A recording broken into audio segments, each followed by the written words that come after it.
And our last speaker in this group is Victor Sid. Victor is a senior computer scientist with the Disaster Information Management Research Center, a branch of the Specialized Information Services Division of the National Library of Medicine. And again, his biography, as with our previous speakers, can be found in your briefing book. And Victor is going to talk to us a little bit about virtual preparedness training.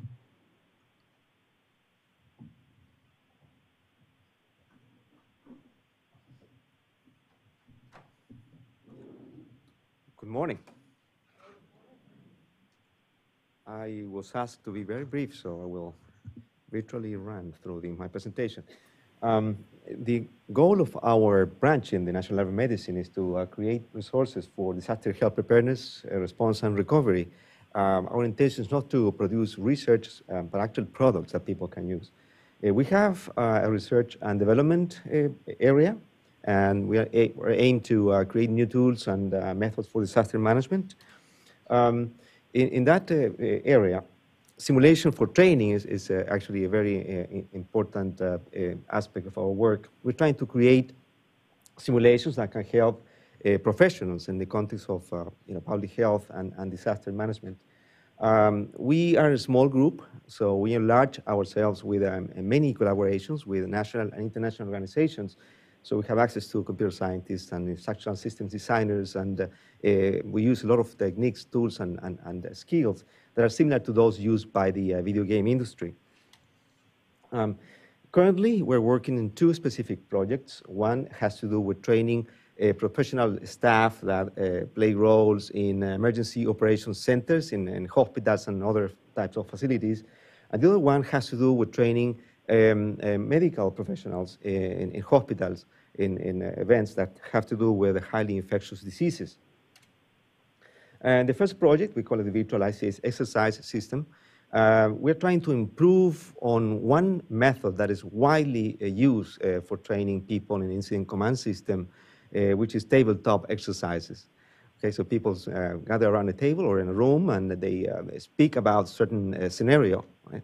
So it's not very engaging. We're trying to bring all this technology together to provide a much more productive training event. So these are some of the issues that we're trying to address with this type of simulations. For example, we're trying to overcome the problem with engagement. It's very hard to keep people focused during the tabletop exercises. Also, it's very hard to simulate the scenario with sufficient realism. And there are many other aspects to those limitations of those tabletop exercises that we think that we can improve on with these technologies. And also, we're trying to encourage those organizations to train more frequently, okay, by lowering the cost of training, by making it very easy to collect metrics, and so on. There are a number of components of this type of training system. One of them has to do with allowing the trainers to design scenarios. And when the scenario is designed, that becomes the input for our simulators, which are like multiplayer computer video games. This is approximately how that looks. On the left, you see a picture of an actual exercise. We have conducted a number of exercises in hospitals, in emergency operation centers, in counties also, in a city as well. And in the picture here, the trainees came together to the same room to practice an exercise, but they can potentially be across the internet, okay, and participate in exercise. We have discovered that it's very difficult sometimes, especially in hospitals, to bring together teams to practice these kind of things. So, because of the different difficult shifts and all that.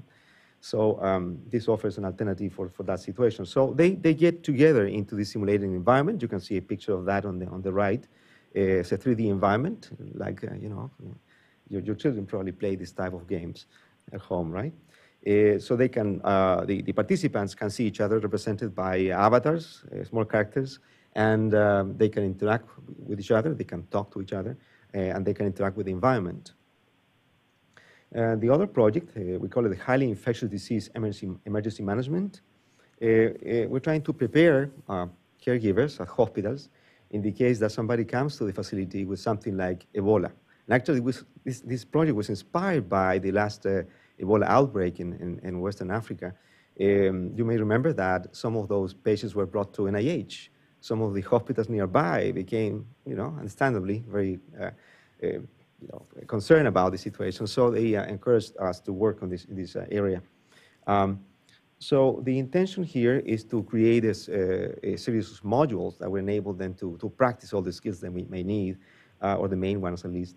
We have these 6 modules planned. One is the donning of the personal protective equipment, right? Also the doffing of that equipment after treating the patient, how to manage the waste associated with that type of management, how to conduct an X-ray procedure, certain lab work, and also training for the administrative staff in the case that a patient shows up at the registration desk at the emergency department. The PPE Doffing module is already available. You can just go to the NLM website and download it and use it. It's a 2-player game. One player plays the role of a caregiver after treating a patient, and the other one is the observer of body, guiding the doffing procedure. It follows the procedure follows CDC guidelines with some modifications suggested by some of the subject matter experts we collaborate with.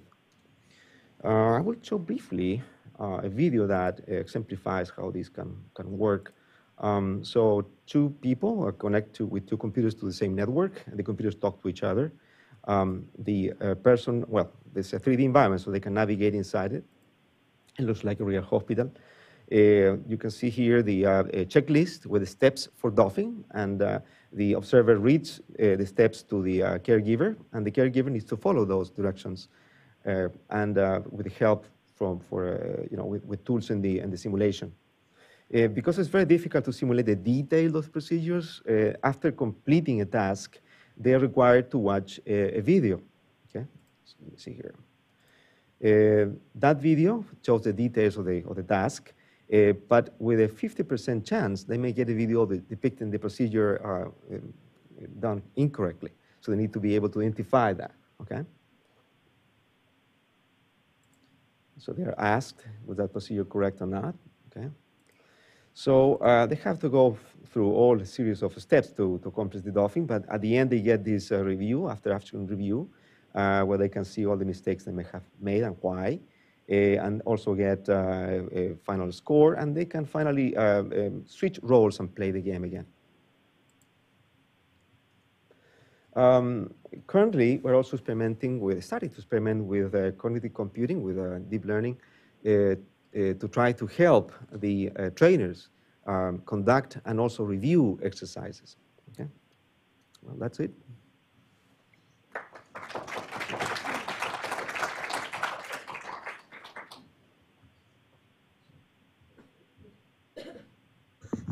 Questions for Victor?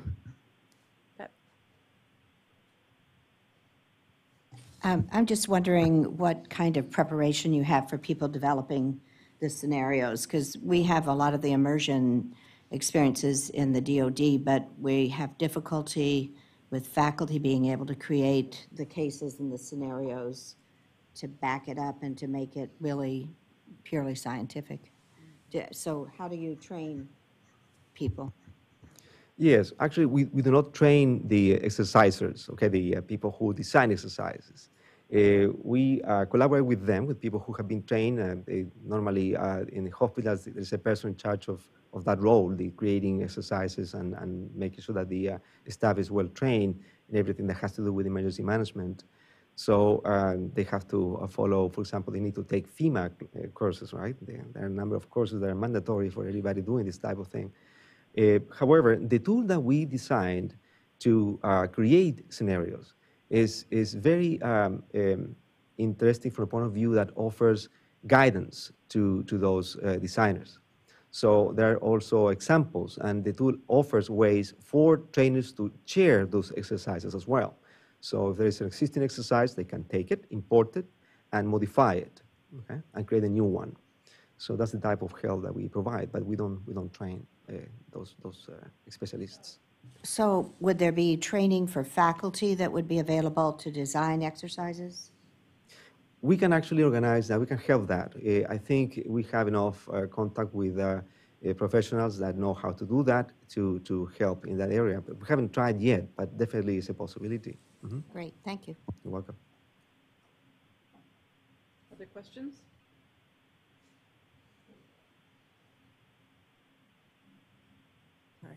So this is really fascinating. Thank you. Muchas gracias. What has your experience been in getting this out there?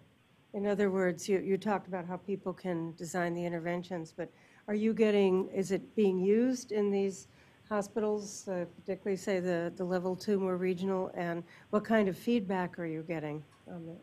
Well, this is very new, okay? It's just coming out. So it hasn't been used much yet, except in our local hospital in Bethesda there. I just came back last night from the International Association of Emergency Management in California, and there's a lot of interest in the incident command system training. I think it's going to be you know, a very useful tool in some regards. We got wonderful input from the experts there.